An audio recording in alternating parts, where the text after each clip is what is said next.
evening and welcome to ELOSOFUMARTAKES. This is our 98th take live from Euless, Texas. I'm your host, Barry Duplessis, as always, and I'm so proud, so pleased, and so privileged to be with you all tonight. I got a fantastic show for you. It is our 98th take, and I've got an amazing guest teed up for tonight, and it's going to be a sensational time. I've been looking forward to this take for a really long time, so I'm really excited that you all could join us this evening.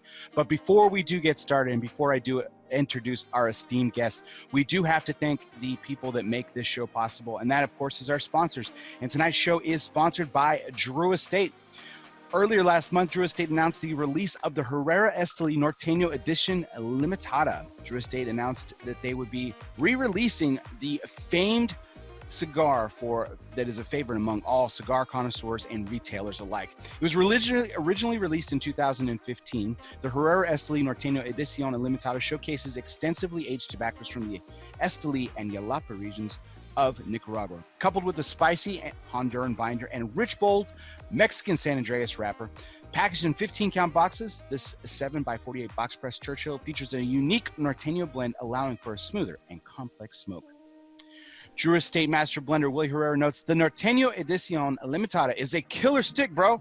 At all of my events, consumers come up and ask when it's coming back. Well, I'm happy to say that this limited release will satisfy some of the demand, but they better grab them really quick before they disappear. So check out your Drew Diplomat retailer for the Herrera Esteli Norteño Edición Limitada. We really appreciate you guys for tuning in tonight, whether you're watching us on Facebook Live. But if you're catching us later, wherever you listen to podcasts, whether that be Apple Podcasts, Spotify, Google Play, Podbean, or wherever you listen to podcasts, remember that you're listening to us exclusively because of Cornelius and Anthony Premium Cigars. Cornelius and Anthony Premium Cigars is steeped in tobacco tradition. For over 150 years, the Bailey family has been part of America's tobacco heritage, passionately caring for the land they cultivate in Keysville, Virginia. Cornelius and Anthony's devotion to the finest grown tobacco and foremost aspects of craftsmanship allows them to introduce the most exquisite cigars to the market. They invite you to enjoy their portfolio of premium hand-rolled cigars and experience their dedication to producing an exceptional product. So good evening and welcome to Take 98. I am so proud and so excited. Like I said, been looking forward to this take for a really long time. So without further ado, it is my pleasure to introduce our esteemed guest for this evening, Mr. Bradley Rubin of Alec and Bradley Cigars. Bradley, how you doing tonight? I'm doing great, Bear. Thank you very much for having me tonight on your now 98th show, getting to 100. Had to get you into one of the first 100 shows, man. It had to happen. It had to happen, especially with the scheduling difficulties that we had getting this teed up and everything. So, yeah, a lot of people are. I was traveling in Vegas, and then I was down in Pittsburgh and Detroit and Ohio. So a 10-day trip where I was able to come on the show. But happy to make it for the end of the year. Absolutely, man. I can't believe that you're still standing after the schedule you're telling me about. So what was it like being at the Big Smoke? Was that your first one? That is now my third year in a row. Oh, wow. Okay. So you're a veteran. So for those of our audience that have never been, because I've actually never been either, I just know a lot about it. Tell us a little bit about what that experience is like. So there's obviously you have your cigar vendors, which all of them are ones that sponsor with Cigar Aficionado, and then you have whiskey and tequila. They have food, and then there's about, I believe, 2,000 to 3,000 people each day, and however many tickets, they get their booklet of tickets, and they give you a ticket, you get your cigar. They have their VIPs, they get in early so they can run to whoever they want to see first.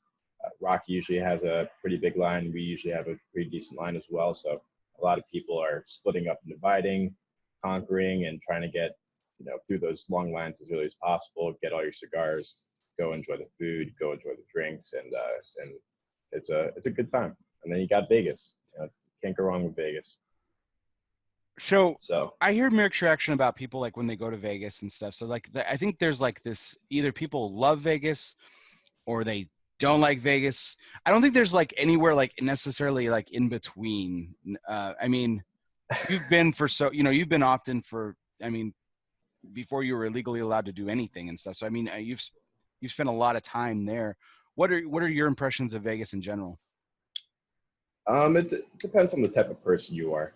And even if you think that Vegas is this crazy party 24/7, which it is, you can go find your spots that are quiet, relaxing, and kind of have it.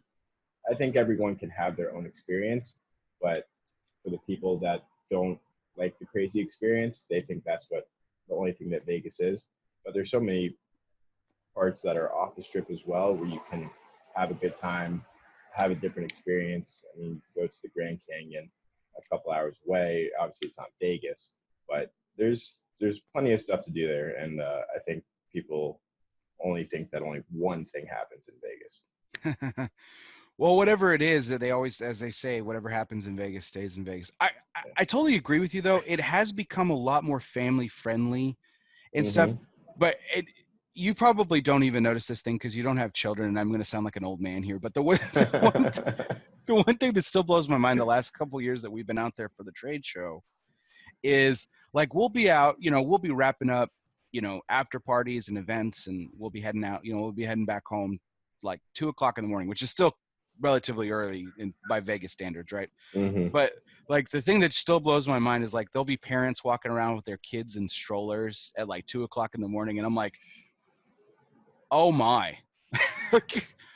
No, and like I try not to judge anyone by just in general, but like man, that makes it really hard. yeah. I mean, when you have a baby and you're going around Vegas, it's not the most practical thing to do. Probably not the smartest thing to do. But to each their own, I guess. I hope that's not me in the future.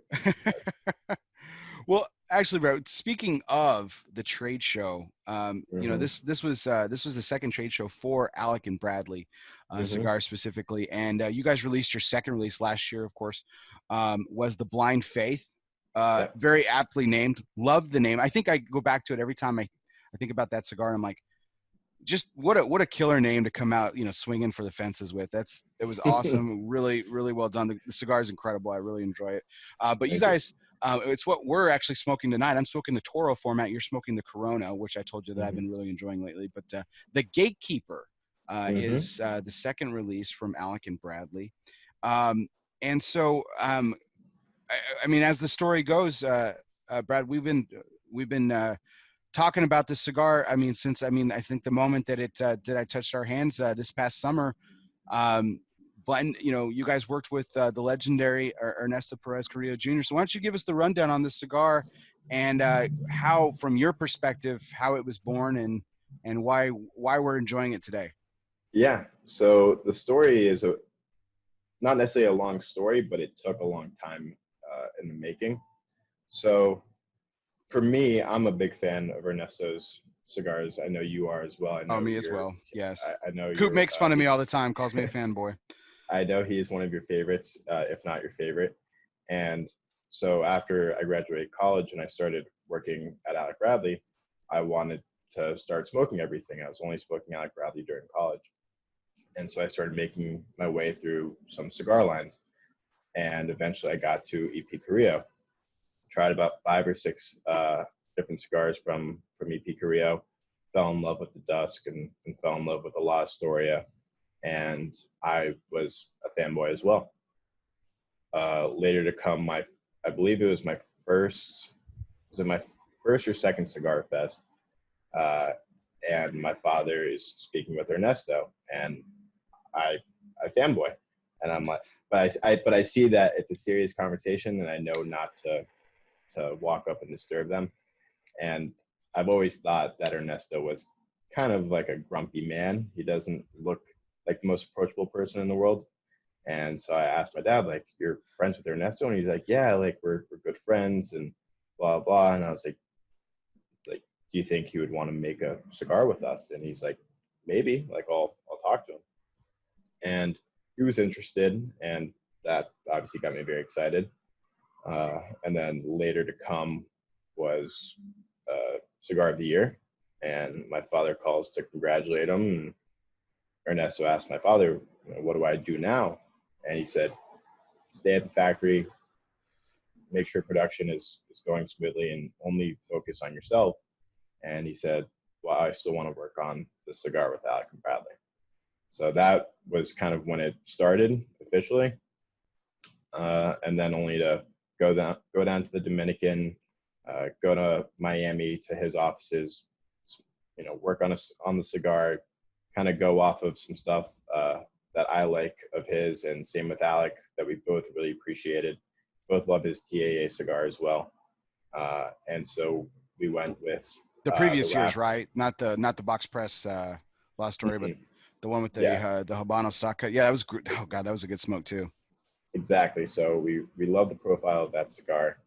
Um, Kind of wanted to not do something similar, but in terms of a base, and then we wanted to use a wrapper that is known very well to Ernesto, which was the Ecuadorian Habano, and then wanted to make an emphasis on some Dominican tobacco. So we wanted to do something completely different than what Alec Bradley has been doing. Alec Bradley has made a cigar with Dominican tobacco in it for at least 12 to 15 years. So that's kind of been an emphasis for us, is give for Alec and Bradley is to offer something that Alec Bradley doesn't offer. So getting to work with a legendary cigar maker like Ernesto is an unbelievable experience. Absolute genius. And contrary to what I believed when I first met Ernesto, he's the nicest person in the world, loves to laugh, great person to just be around. For what it's worth, Bradley, I had a similar impression too. Is that not necessarily grumpy or anything like that? Just but yeah, just it was. He's a force, right? He's a force to be Yes. right. Yeah, and so it was kind of like it was that more respect more than anything else. It's not fear. It's just respect for everything. But yeah, when you get to talking with him, he's incredibly warm and genuine and absolutely sincere. Mm-hmm. I think that's true of a lot of folks in this industry, which is probably why your father and him are friends too and go way back, is because of that Mm-hmm. sincerity and everything. So let's talk about the cigar here, the Gatekeeper, and we talked about this at the summer. We talked about this afterwards, Bradley. I felt that this was one of the stars of the show. Really, really just a fantastic, well put together, complex cigar. Um, for starting with the wrapper, Ecuadorian Habano, man, this thing. I mean, when you pick it up, I mean, everyone's probably got to assume that it's a Maduro. I mean, just Mm-hmm. really dark and oily, rich kind of leather component to it. Um, what made you guys hone in on? You said that you wanted to work with something he was familiar with, but what made you hone in on this particular wrapper to follow up on what you guys did with the Blind Faith? Yeah, it's interesting. For the Blind Faith, because it was our first cigar, we wanted to go bold. We wanted to make sure that people, whether you liked it or not, you were going to remember it, whether it was the cigar itself or the artwork, which same with this, we still want the artwork to always be memorable. But the something that is important to me when releasing a cigar, and I'm sure it's important to everyone, is you want it to be able to stick around. You don't want people to fall in love with it and then, what's new and what's next. You want to make sure that it's there to stay. And so I wanted to go for a little bit more of a classic profile than the Blind Faith, which was look at me cigar. We're gonna kick you in the butt with some nicotine. So I think the Ecuadorian Habano added that classic leather taste that you described earlier. I think it, for me, especially in the Corona, is a classic cigar, which I think I could smoke forever. I'm normally Coop and I go back and forth on this. My partner on Primetime Special Edition. Mm-hmm. Go back and forth on this, man. I'm a small gauge guy. I really prefer to smoke Bustos. Corona is my jam. I love Yeah. Lanceros. I think I just think they're dynamite. Well, he'll smoke anything too, and we both will smoke anything. Mm-hmm. I give him a hard time because he's a big gauge guy. And Mm-hmm. so when we were talking about the Gatekeeper, and of course he's like, "Hey, have you smoked it in the 60 yet?" I'm like, "Yes, I have." And dude, the Corona's better. It, um, they're different Keep going. cigars. It's even the same Yeah. blend, but different cigar. It's funny you say that, because I prefer the Corona. I believe my brother prefers the Corona as well, and maybe even my dad, but none of us are big ring gauge. We don't smoke 60s very often, but my father prefers the Gatekeeper in the Gordo. He even brought home a box. He smoked it. He goes, I think that Gatekeeper smokes best in the Gordo, and I will smoke it in that format because it smokes the best. Fair So, all You mean you you guys know, aren't lighting up Texas Lanceros like all day, every day at the office? I mean, I don't think there's enough time in the day to light one up all day, every day. That's like you got a 3-hour drive. You know, Orlando's 3 hours away, so if you're gonna smoke a cigar for 3 hours, it might as well be a Texas Lancero. there you go. Speaking of your dad, you know, it's interesting. It has to be interesting growing up in the industry a little bit. We're going to talk a little bit more about that in depth, but I wanted to hear his response to the cigar. So he likes the Gordo, but what were his initial feelings about you wanting to, you know, break away completely from what has become their staples and can, you know, find this partnership of someone he's never partnered with or anything. They might be good friends, but he's never done that. And then also dabble with tobaccos that, you know, haven't been in the Alec Bradley portfolio, as you mentioned, for over a decade. What was his initial reaction, and what did you guys take away from those conversations? He was definitely excited. He was happy that we wanted to work out of the people that we had in mind. He was happy that we decided to work with Ernesto and that he was as well excited to work with us. There was definitely no qualms there. He was extremely excited, but he knew, not that he knew, but when working with a different factory and a different person that you've never worked with before, there could be issues. You never know what's going to come up. The cigar industry, it happens quite often, and not that we knew anything was going to happen, but you know, he warned us that things are going to be different, things will be handled differently, prices, whatever, might be a little bit more expensive coming out Dominican, not going with a factory that we all been using forever.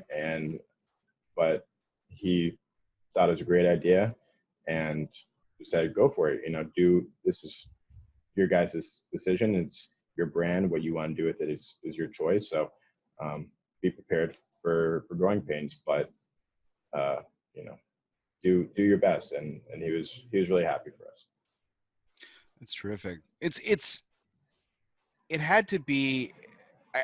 I would love to actually ask him that question, because I think it would have to be like this mix of emotion. If I were him, you know, that would have to be this kind of mix of emotion of like, here's something here. I've had tremendous success, and then here are my boys who I'm extremely proud of doing their own thing. You know, like that. I would be like, God, just in an emotional tear, just trying to figure out how I would feel. It would be a total mind fuck probably about it. But it's you know, it's obvious that he's been supportive of you all from the very beginning, and but it's also something you guys have also built on your own, just with the guise of him. But this is something you guys built from the ground up yourselves with your own money and everything, and that's. I think in part that's why that's giving you the freedom to kind of explore in your all's own way and everything. So just before we go, again, we're going to bounce around kind of like timelines we usually do here on this show. I do want to talk a little bit, one last thing about the show, one last thing about at the show. As I mentioned, this was kind of a cigar that captured a lot of attention. Now, it wasn't just me, but a lot of folks were talking about the cigar. Had a little bit of the buzz, as they say, the B word at the show, and there was a lot of talk about it and everything. What were your initial feelings at the show, and then immediately after, what was kind of the reaction about this particular cigar as you announced it to the world? Yeah, I definitely felt way more positive during the show and post show compared to Blind Faith. I think that from what I've heard, you know, from you and from other people, is that we stepped up our game from Blind Faith to Gatekeeper, and I would probably agree with that as well. I remember post show you and Coop talking, and I believe you referred to it as a dark horse from the show, which I really appreciated. Just for people to be talking about us is unbelievable to me. I know that we get a little bit, if not a good amount of help being from Alec and everything that my father's done, but the fact that people are putting focus on us and talking fairly highly of Gatekeeper has been an unbelievable feeling. Just the fact that people are enjoying the cigar is what's most important. So it's it was a great show, and I think we did much better than we did with Blind Faith the year before. As we were kind of joking around about before the show, talking about Blind Faith in particular, it's a limited production cigar, not a limited edition. So therefore, it is available. Yes. And in fact, call now for orders. But it's available now. And now this cigar is obviously a regular production item as well. Correct. Mm-hmm. Yeah. So what's been the response as it's kind of gotten into retailers, and it's because it's been into retailers for about 2.5 months now, kind of. Yeah, 2.5, 3 months. Same with Blind Faith, but better. There's shops that have been doing extremely well with it, and some that it doesn't move as well. There's always going to be certain clientele, certain customers that, whether it be the price or the artwork, whatever it may be, some people have been doing extremely well, getting reorders multiple times, which is, I pay attention to that stuff on a daily basis, and seeing a shop's name come up a couple times it gets you excited for sure. But the whole country is so different. A shop down the street can be flying through it, and one on the other side of the street may not be able to move a box. But people are at least willing to try it and give us a shot. And I so far haven't seen any negative feedback, which is nice. People like to give negative feedback over positive feedback a lot of the times. You see a lot of bad Yelp reviews compared to good Yelp reviews. So, of course. It's when people are upset, you definitely hear about it. When people are happy, they're very quiet. So. No news is good news, right? Exactly. So no complaints in terms of how slow or fast the cigars are moving, or any good or bad reviews. So I'm very happy so far with how everything has been going. I think my take on, and I didn't smoke the Blind Faith until actually this year. I didn't get a chance to smoke it last year, and I think that from my perspective, I think that the thing about these two cigars that we've been talking about, and you guys in general, is that these cigars really they were statement cigars. They made a statement. It wasn't just, it wasn't the and there's nothing wrong with this model, but I mean there are different models of introducing cigars to the market, particularly with new brands, right? I mean there's the let's do the Connecticut, the Sun-Grown, the Maduro model. Let's do the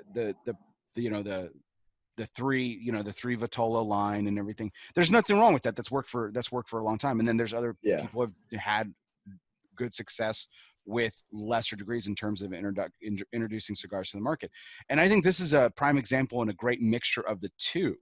You guys didn't get overly crazy on Vitolas, and you kept it very simple with with one cigar, and you didn't even go anywhere near the Connecticut, which is the world's most popular cigar, although that befuddles most nerds and most of my audience for that matter, and me too, to a certain extent. But that's still the world's most popular cigar. But you guys could have played it safe and done that, probably done extremely well on the numbers racket. But you guys made a statement, I think, with these two blends, and they've been, from where I said that, I think they've been nothing but well received. Yeah, unfortunately, if we could come out with small ring gauge and funky sizes, that would be great. But from what I've learned, and seems to be the trend, those don't always sell, and you have to have Robusto Toro Gordo. So we somewhat stick to that model. Obviously, we did that with Blind Faith to somewhat play it safe after putting out very unsafe artwork. And then with Gatekeeper, we thought that the blend would work extremely well in a Corona size. Ernesto, obviously not known for making small ring gauge, but we thought it would be a fun challenge for him as well. And it took a couple tries, but I think he knocked it out of the park.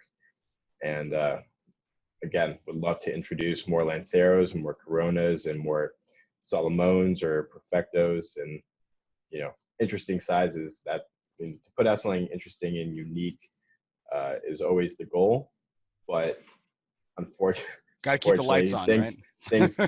things got to sell, and got to be, you know, making money and not spending money. So always got to try and keep the Busatoro Gordo, and then add in the sizes that make people want to, you know, pick up something completely different that they've never seen before and be like, ooh, you know, that's something that really interests me.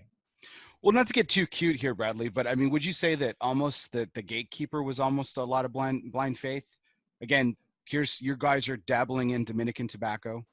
Mm-hmm. Ernesto's doing a Vitola that he's not necessarily used. There was a lot of faith on both of each other's parts there. Yeah, I mean, I trust Ernesto with every bone in my body. I know that he's not gonna do anything to compromise the cigar. That's why it took a little bit longer for it to come out than we would have liked.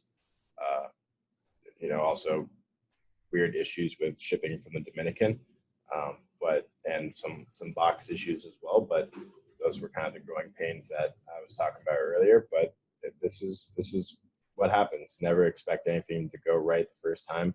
Always plan for some headaches and some mistakes to happen. But yeah, I would agree. A lot of blind faith in the second project as well. Ernesto and us, we got to do something kind of different than the norm as usual. So we actually have an interesting question from the chat here, and I normally take a lot of questions and everything, but I'm interested to get your take on this. What do you think about companies that do launch like 4 different Vitolas for one particular blend? Do you think that that's, you know, I mean, to each their own, or what's your particular take on that? You said 4 different Vitolas for one blend? Yeah. Yeah, I mean, give people options. Everyone, the more options, the better. Everyone likes something different. Some people like the standard 50, 52 Robusto and Toro. Some people are dedicated to the Gordos. We're always going to pick up a Lancero or Corona if it comes in that cigar. Some people want even bigger than 60s. So the more sizes, the better, in my opinion. Never decide to like not put something out. The more choices, the better. But unfortunately, those smaller ring gauges or more unique sizes, you know, there may not be as many of them out there. But it's true. I think it's a great thing for people to have the option to choose what cigar and what size that they like. Yeah, and like I was saying, you know, there's plenty of success and both types of models and everything, but what you guys did differently was I really applaud in that regard. You know, we've kind of talked a little bit about your family, and you know, we haven't mentioned Alec at all tonight, and you know, I feel kind of bad about that. Except for I don't really feel bad because he hasn't really accepted my friend request on Facebook yet. As we found out earlier this year, he doesn't have a Facebook account, so I'm still offended that he hasn't gotten in touch with this Alec Bradley that I did ask to be friends with to get him to accept the friend request. That's still pending. So, I mean, still blaming your brother on that. But good. All joking aside, you know, growing up in this business, you have a different story than a lot of the other sons that I've talked to.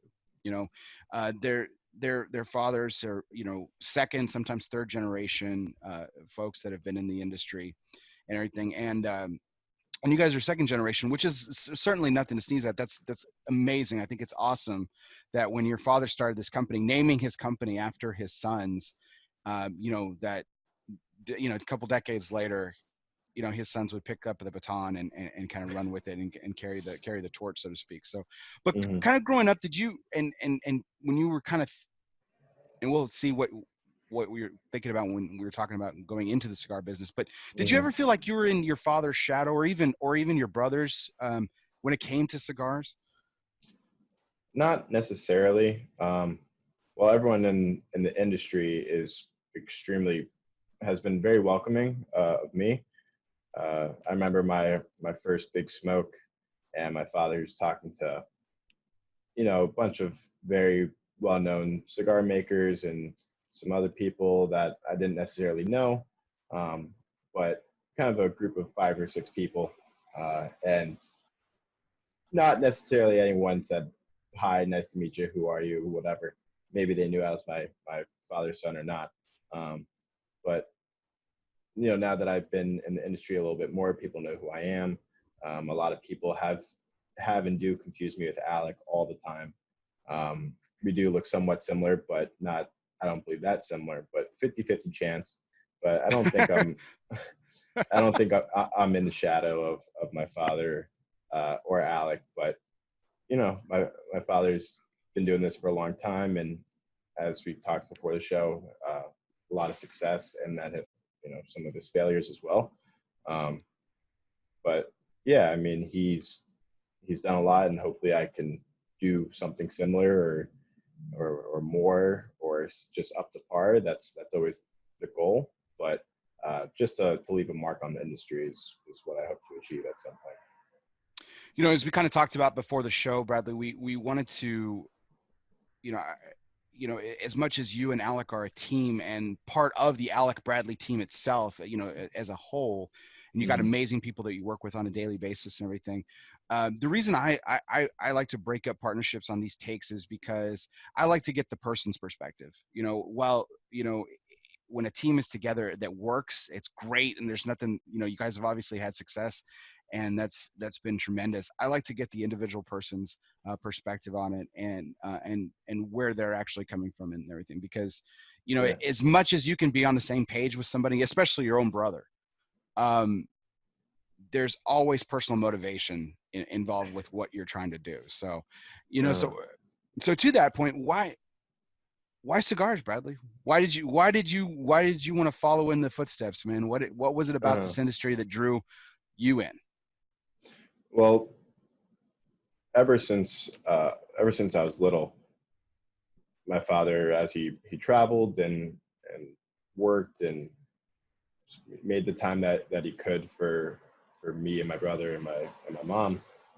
Whenever my father was home, and he would go in the backyard and smoke a cigar. There Alec was, always trying to spend time with him and talk and learn as much as we could. And I remember I was probably 13, 14 years old, maybe a little bit younger, and I asked my dad, like, you go to Honduras and Nicaragua, like, for work, can I go with you? And he's like, absolutely not. It definitely wasn't it was and still isn't necessarily the most safe place in the world, and he wasn't about to bring his young teenager to Don Lee, Honduras. But just the appreciation for what my father has done for my family, and for, I would even say, for other families and the people that he employs. And I remember around that time when I was 13, 14, and my father's best friend said to me, your dad, he makes a lot of people happy with this.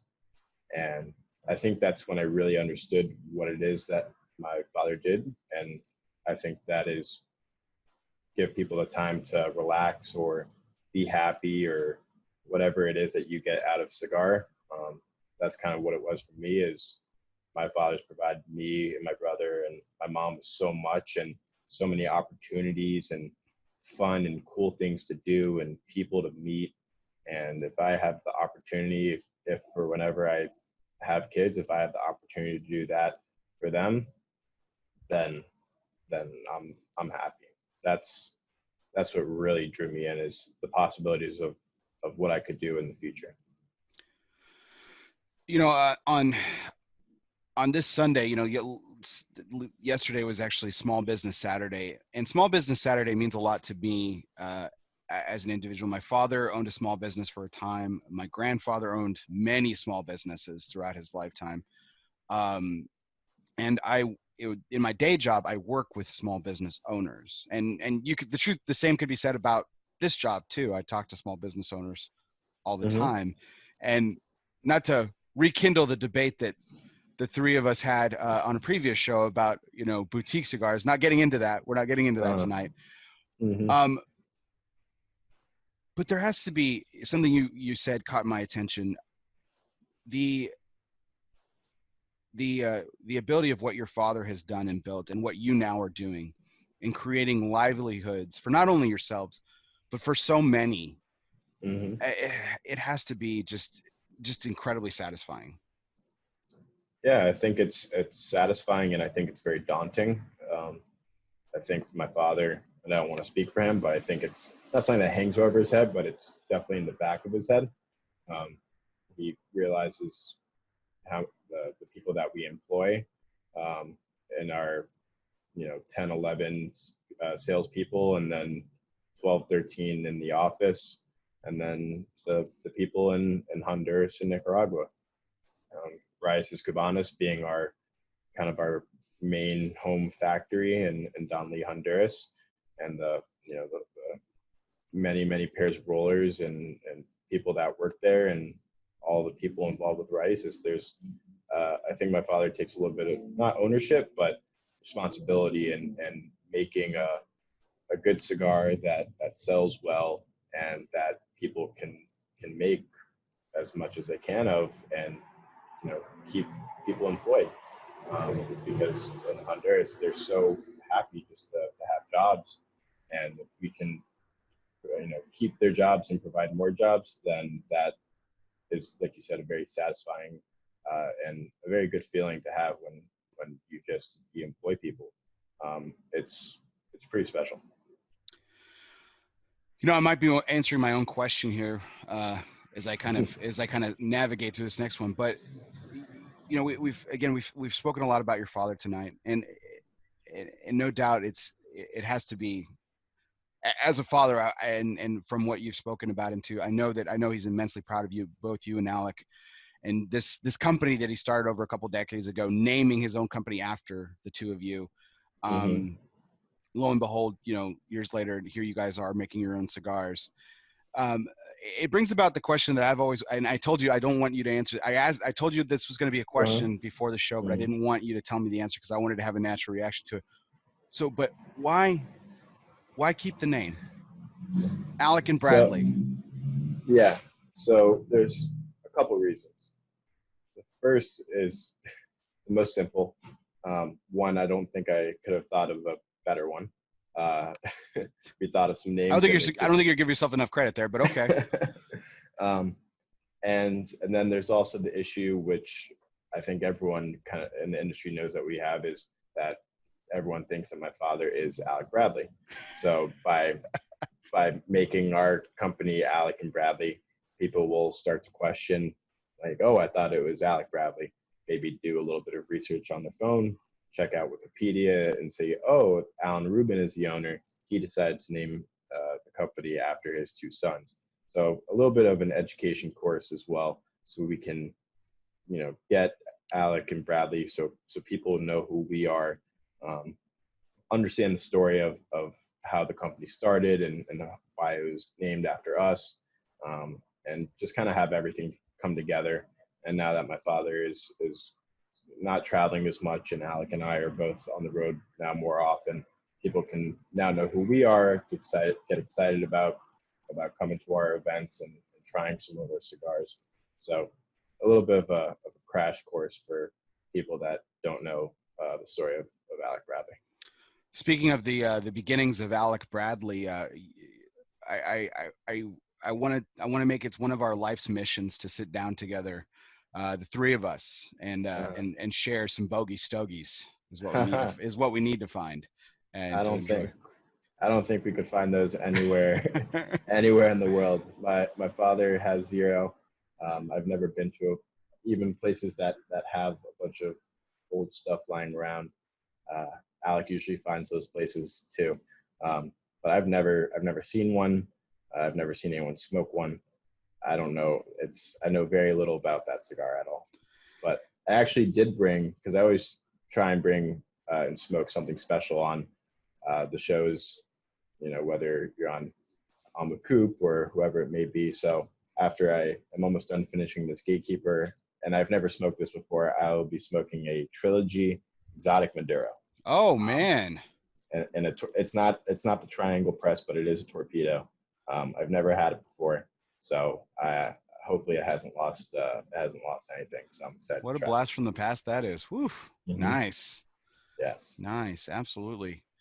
Um, you know, that's I'm glad there was more of a reason, because I was afraid that it was like, well, it's my name, Bear, so I can name it whatever I can name the company whatever I want, and it's true. But um, I think again, kind of go back to what we were talking about with these two cigar blends, was that being a statement, it kind of was very bold in its sense. Yeah, it might have been, you might have seen it as easy, but a natural thing. But I think it was bold to say, you know what, we're going to continue this, but it's going to be us now. It's going to be us as individuals. Not not just not just part of Alec Bradley, but truly Alec and Bradley doing their own thing. I think that's incredible. I think my ignorance stems as far as your father's concerned. I think that early on I was convinced that there was an accent somewhere, and then I would always pronounce his name Rubin. It's probably where the extent of where my ignorance lay in your family's history with cigars and everything. But speaking of Alan, he's had tremendous success in this industry. A #1 cigar of the year, just like Ernesto. So you have the distinction of working with two #1 cigar makers, and he's released several just fan favorites, staples in humidors around this country. You'd be hard pressed to go into any humidor in this country and not see an Alec Bradley product of some kind. So, I mean, that's a huge success into itself. Being a staple, as part of any humidor and everything. But he's also had failures, like any businessman, and anyone in life. You don't have to be a businessman to have failures. I've had failures up to here in my life. But and I mentioned this before the show too, Bradley, that as much respect as I have for your father and his success, probably where I garnered the most respect for him is how he handled probably what could be considered, he might answer this question differently, but what could be considered his biggest failure, which was the fallout after getting the #1 cigar of the year, and the proverbial falling on the sword, doing the infamous article with Cigar Aficionado on dealing with the difficulties of production and everything. I won't go into the whole song and dance, but that's kind of the sum of it.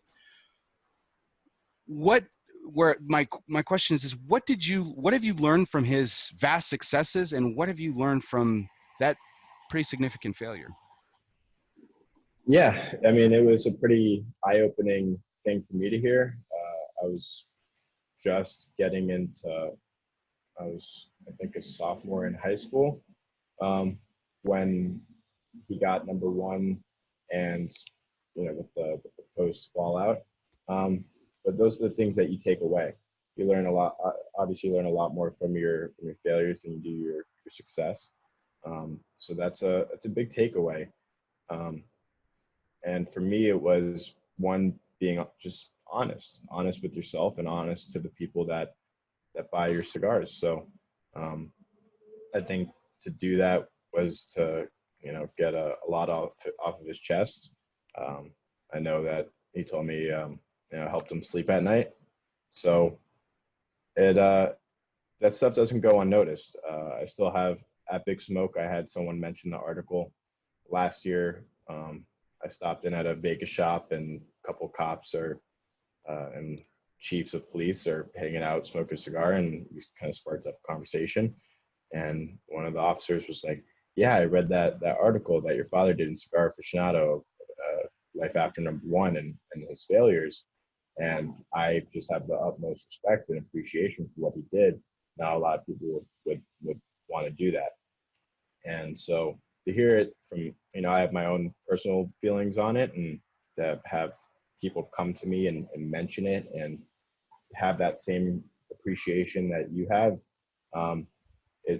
it shows character. And to take away the honesty and the genuineness of being a real person, and not always trying to put up the front of being a successful company, but also showing your failures, and people respond to that a lot better than just the we make good cigars, and we have a number one and a number five and whatever. It's all good to have the ratings, but to do a real article about a real person that had a real mistake or a real failure shows a lot more about his character. I couldn't agree more. You mentioned earlier, before we even got to this question, when we were talking about the responsibility of being a small business owner and how you use the word daunting. Yeah. And, I think, from things that I've read and I've heard him speak on it too, this was something that was keeping him up at night. And the responsibility that he felt not only to the end consumer who was purchasing his product, but also for the people that were working for him. He felt like he was failing on both fronts. And I mean, that is the weight of the world on a man's shoulders, if there ever was. I mean, feeling it from both ends, the pressure from both ends, and just being able to own it like that. I'm a big advocate of owning it. And I think that's why I have so much respect for him and everything. So when these people do come up and, here I am, here's another guy just asking you about it. Like when it happens, like what's your initial reaction? Like how, like there has to be more positive people saying like what we're saying about it and what those chiefs of police say about it. I mean, there's still, please tell me there aren't dickheads out there that are bringing it up and being total douchebags about it, right? I mean, no, I've never heard anyone bring up the article and be say anything negative. That's never happened to me thank before. God. So I would be surprised, but yeah, they're missing the point. They'd be missing the point. Yeah. Yeah. I would hope that you as well haven't heard anything negative. I don't know if you have. No, I have not. But, no. Yeah, it's never happened. So I think most people take something good out of it, and hopefully even learn something for themselves from it.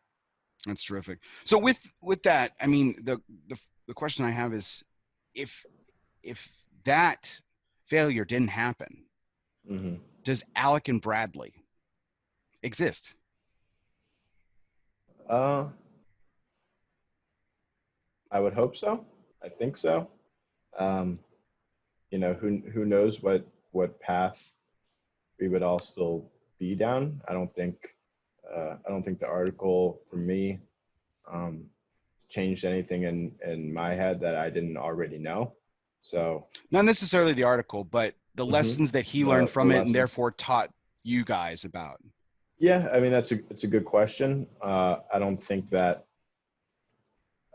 I mean, there's still people that will say that our construction is so poor and this and that, and I'm sure that they were probably smoking cigars from post number one cigar of the year. People don't forget that stuff, and they stick to it forever. So I think we would still be around. I don't think that it was a Band-Aid that fixed all the problems, but I think it allowed, like I said, for my father to sleep at night, focus on what's important, on making good cigars, on growing the company, on putting out new releases. I think it took up a lot of headspace for him. So I think it allowed him to get back to what he was doing. So I think you see that with companies still that get number one, and companies in the past that have gotten number one. I don't think that it's only happened to us. So I hope that future companies that get number one and maybe people that are still going through it, I hope they, that they learn from it and that they take their time to make sure they're putting out good quality, even if it takes them God knows how long. If people gave up on Alec Bradley after that, I got to say that they missed out on some great cigars. The Mundial, the Black Market, the Coil, particularly in the Petite Lancero that you and I favor so much. Number one. Fantastic cigar. Love that Vitola. Favorite cigar of all time. They're truly missing out. So let's hope for those doubters out there that we reach them tonight and we get them to lend a little grace and come back into the fold a little bit. But absolutely. So we talked a lot about the past. We talked a lot about the present. Let's talk about the future here. You guys just announced a cigar partnership with Cigar Dojo. I hope I'm speaking of pronunciations tonight. I hope I'm not mispronouncing the Urudashi. Urudashi. So talk a little bit about how this project came to be and your thoughts on it from your perspective. Yeah, so um, from when I started working, um, at the time we were actually, I believe, only working with Cigar Aficionado and Cigar Journal. Um, and I had a, once I started getting into cigars, I started looking at some media people, and I found some of the smaller guys, um, and I stumbled upon Dojo, and I thought they're a fun, cool group of guys, and that I would get along with. And a little bit later, they finally came down to Florida. I think they're there for Espinosa Palooza or La Zona Palooza, and so we're like, hey, let's come to the office and let's do a show. And we had a great time, me and my brother and my dad, with the Dojo guys. So the friendship kind of started from there. And then while we were at this year's trade show, um, we were, I don't even know how it came up, but I just kind of threw an idea out there. I was like, hey, leap year is coming up. What would be awesome doing a cigar that only comes out on leap year? I think it would be just the most unique thing in the world. And they were all about it, jumped on board right away. And so we started the project immediately after, now that Gatekeeper was coming out and we didn't have to focus as hard on getting it released. Production was coming in not too much longer after, and went through some blends with the Dojo guys, and it just worked out super simple, easy.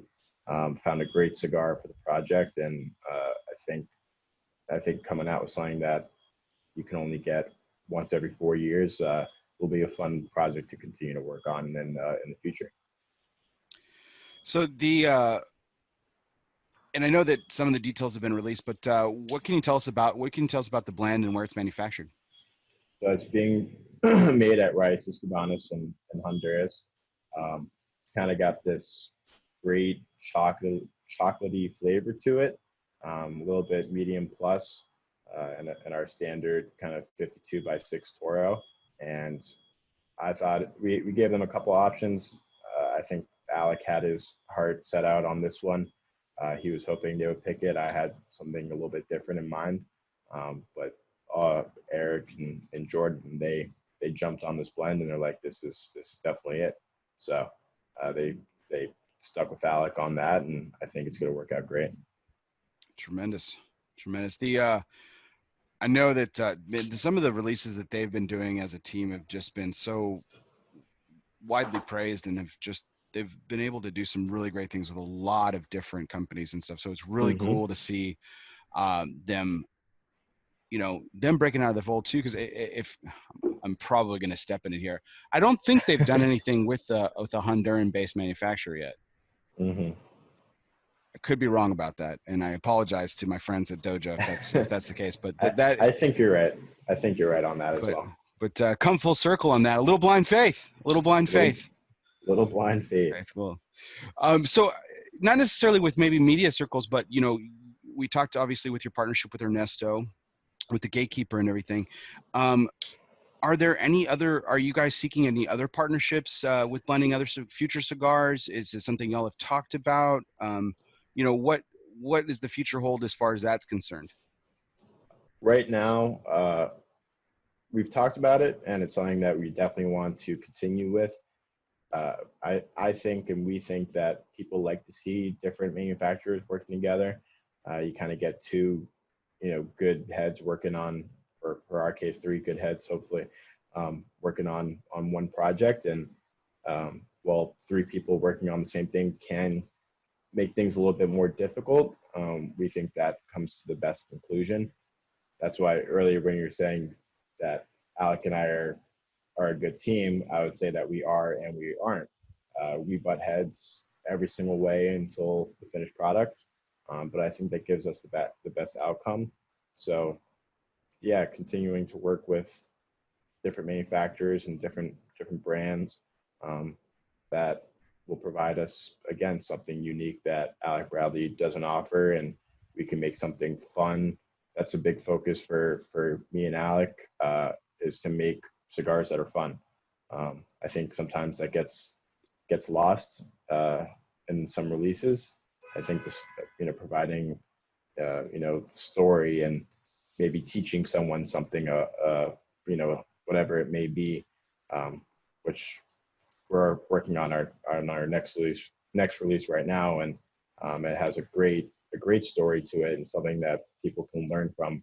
I think it has a life story to it, and I think that's something that is missed in some cigars nowadays, where yes, the cigar is the most important thing. That's the focus, but why not add something extra to that cigar if you can? Absolutely. Will you be announcing that?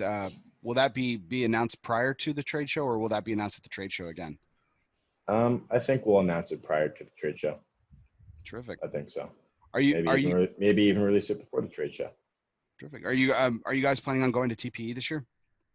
Alec Bradley will be there. I don't know if either me or Alec, I think one of us will go, but Alec Bradley will be present at TPE.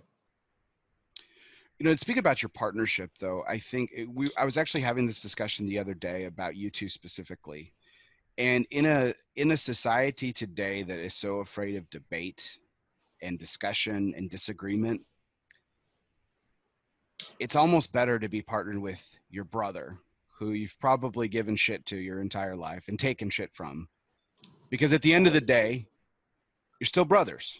Mm-hmm. And you still love each other, and so you guys can butt heads and disagree, and at the end of the day you could still go, you could still hug it out and okay, agree to disagree or whatever, and then and work together to finish the project and everything. So I think if anything, that bodes well for your partnership over other partnerships of any kind, just because of the way society is today and everything. Yeah, I mean, we're definitely stuck with each other. That's for sure.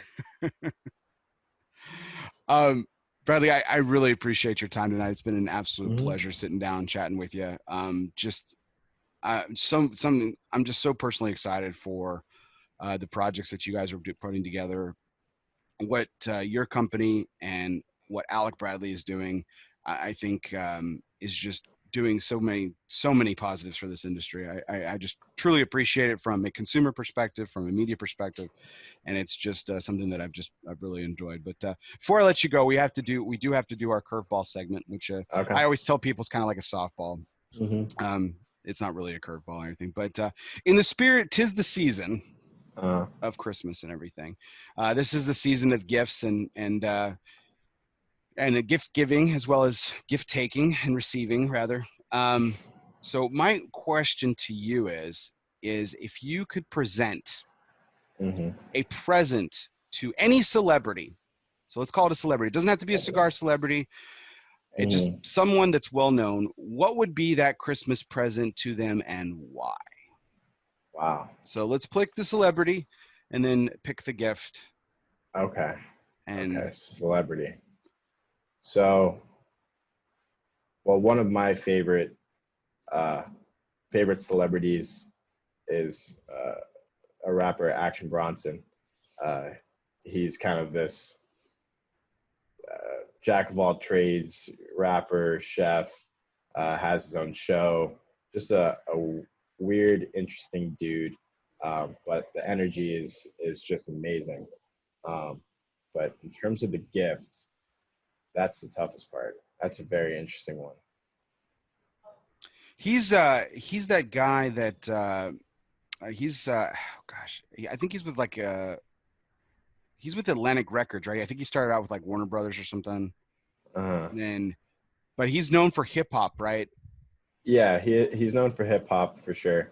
Um, and then he has like his own TV shows where he eats around the world with his friends. So I would say I would take him to dinner. That would be the gift, and I would take him to our friend. Her name's Chef Nicole. She has her own restaurant in Vegas called Locale. She used to run Mario Batali's restaurants in Vegas before he got Me Too'd. And so it's called Locale. It's off the strip, and she is just one of the most creative chefs I mean, the meals are unbelievable. Me and my girlfriend, we celebrated our year anniversary at her restaurant for after Big Smoke, and she cooked for us.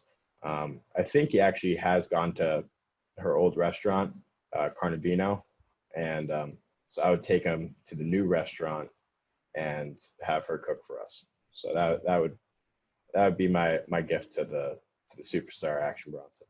Would there be at least one signature dish that you would make him try? What would it be? Does she have like a signature dish? I wouldn't say she has a signature dish because she's always making something new. She's known for her like dry aging steak process, which Sounds is like, terrible.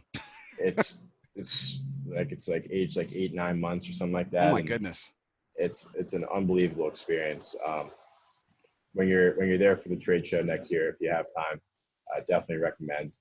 All the cigar people love going to her, and but she made this unbelievable like mushroom pizza for us, with I don't know what kind of cheese it was, but it was very light cheese.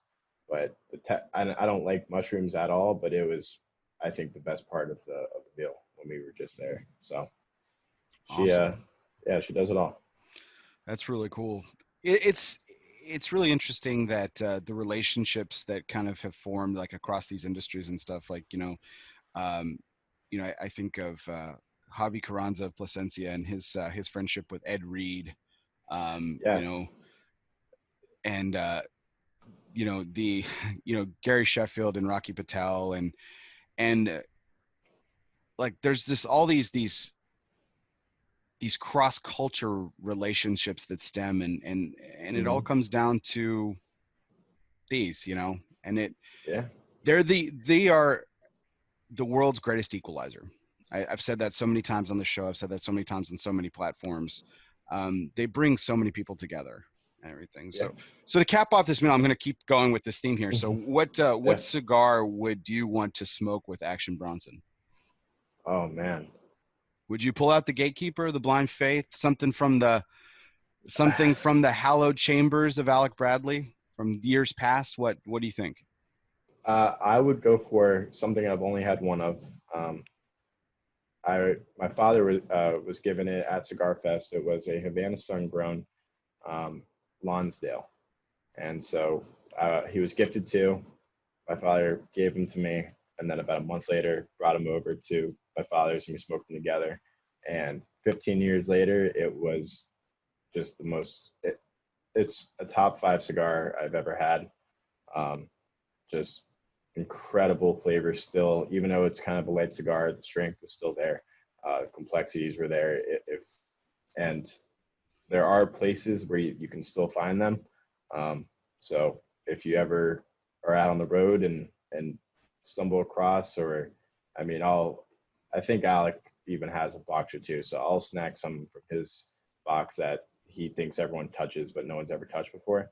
I'll jump in there, I'll grab you one, send it over to you, whatever it is. But it's a necessary thing to try if you ever get the chance. Sounds amazing. He likes to chase those down, man. He's kind of a hunter, isn't he? Yeah, and then also, which I have failed to mention, the 2019 Find and Wear. I don't know if you've tried it yet, or if your store will be getting them or has gotten them, but it is just a home run. I think it's the best, or maybe second best Find and Rare that we've ever released.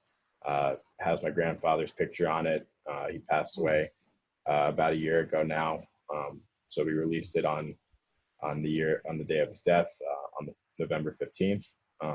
So it's the first box press we've ever done as well. So for Find and Rare, so I think that's also one that I would gift to him. The box is beautiful, and it really embodies my grandfather. So it's been very well accepted.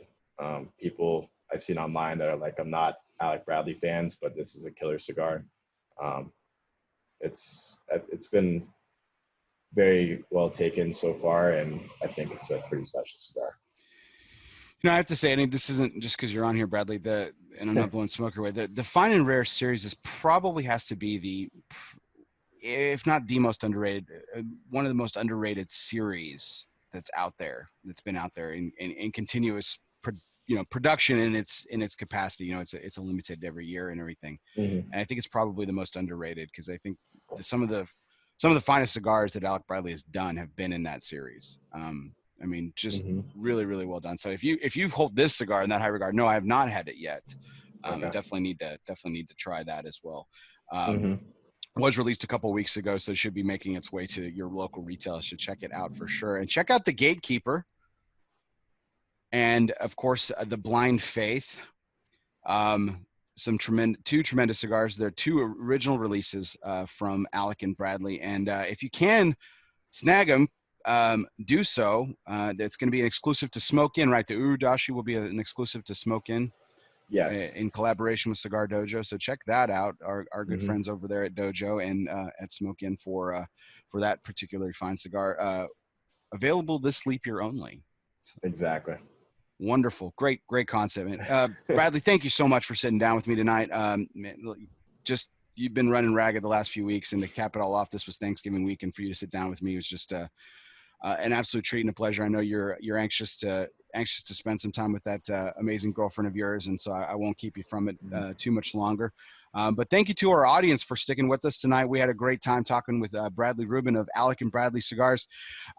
Check us out wherever you listen to podcasts, whether that be Apple Podcasts, Spotify, Google Play, Podbean, or wherever you listen to podcasts. Be sure to subscribe, download, review, all that stuff. I hear if you actually unsubscribe and then resubscribe, it actually does some positive stuff for me.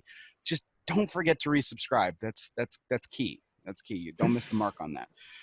But guys, this has been our 98th take. I've done 98 of these, and I've talked to amazing people like our esteemed guest tonight, Mr. Bradley Rubin, who's just each week kind of gets better and better, talking to more and more amazing people. We got two unique takes coming up. Our 99 take, I welcome in for the very first time Mr. William Cooper, and welcome back Mr. Aaron Loomis. We're going to be talking about the history of Cigar Coop Primetime and how that came to be, and how that is changing cigar podcast for the better. So I'm really excited to have them on. And of course, my 100th take will be with Mr. Pete Johnson of Tatuaje Cigars on December 22nd. It's going to be awesome. And as I've been closing out these last few takes, we're on the road to 100. I really appreciate everyone for tuning in, all your likes, comments, and shares. It's been an absolute pleasure speaking again with Bradley Rubin of Alec and Bradley Cigars. I'm Bear Duplessis, live from Euless, Texas. This was our 98th take in the books. Guess what, everyone? We'll see you next time.